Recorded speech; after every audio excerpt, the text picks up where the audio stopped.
Bunda Korla pulang hari ini kembali ke kehidupan pekerja biasanya di Jerman.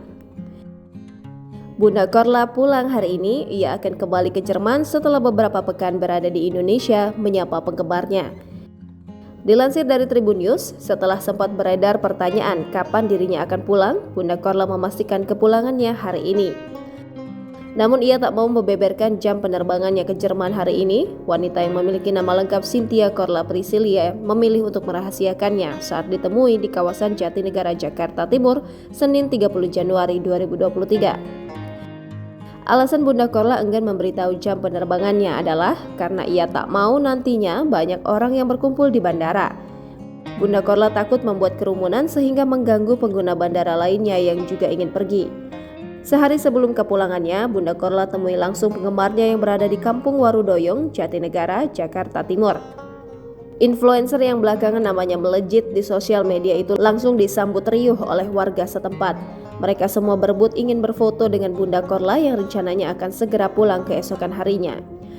Bahkan Bunda Korla sempat diarak menaiki kuda oleh warga sekitar yang sudah sejak pagi menantikan kehadirannya. Di kampung tersebut, ia bertemu dengan warga, terutama ibu-ibu yang mengidolakan dirinya.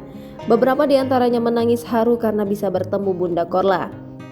Ia juga sempat mampir ke salah satu rumah warga dan teringat momen saat masih hidup susah di Jakarta.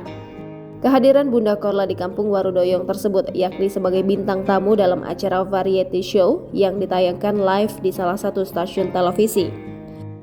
Diketahui selama di Indonesia, keseharian Bunda Korla dipadati dengan jadwal konser dan menjadi bintang tamu beberapa program televisi.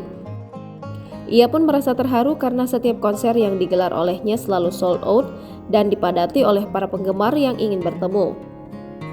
Bunda Korla juga meminta maaf karena masih banyak yang mengirim DM kepadanya dan mengaku tak kebagian tiket konsernya. Namun hari ini ia harus kembali ke Jerman dan akan kembali menjalani aktivitas sebagai pekerja biasa di negara tersebut. Sekalipun sudah pulang ke Indonesia, setiap live Instagramnya masih ramai ditonton sampai ratusan ribu akun.